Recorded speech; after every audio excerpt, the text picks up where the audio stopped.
Literasi merupakan budaya gemar baca dan menulis yang dapat menjadi modal dalam pembangunan suatu negara.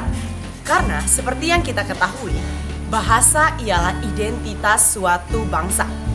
Tetapi pada saat ini ada hal yang dapat menghalangi perkembangnya literasi di Indonesia, seperti penggunaan bahasa gaul yang semakin marak digunakan di kalangan masyarakat. Seperti contoh,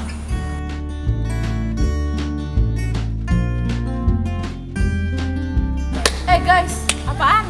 Lo tahu hot news sesuatu nggak di sekolah kita? Apaan? Oh, gue tahu. Apa sih? Yang itu loh.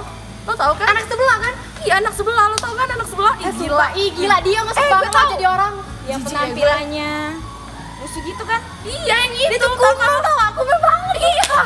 Jijik deh. Gue gak tahu. Lo tau gak ya dia ya? Dia tuh bilang ke gue kalau dia bilang ke gue kemarin ya, kalau misalkan dia tuh baru beli iPhone 6. Padahal Malah, tau gak? Dia bilang sama gue kalau dia tuh abis liburan kemana gitu. Emang kalian tuh dari mana sih? ya dia lah yang cerita. Denger gitu. Dia tuh suka umbar-umbar padahal enggak, tau gak? Ih, kasar banget sih dia. Jijik deh gue. Kok serius? Iya emang. Gue sih pernah ke rumahnya. Tapi rumahnya ya gitu deh. Rumahnya ya.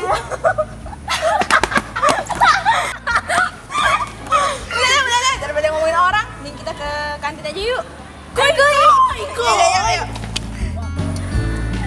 seperti contoh tadi, kita dapat melihat bahwa para pelajar di Indonesia sekarang menggalakkan penggunaan bahasa gaul.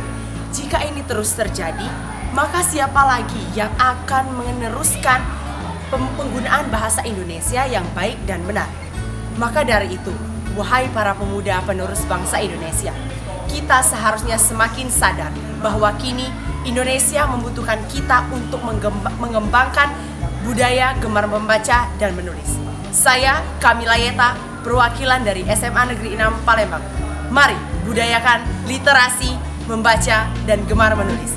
Salam budaya.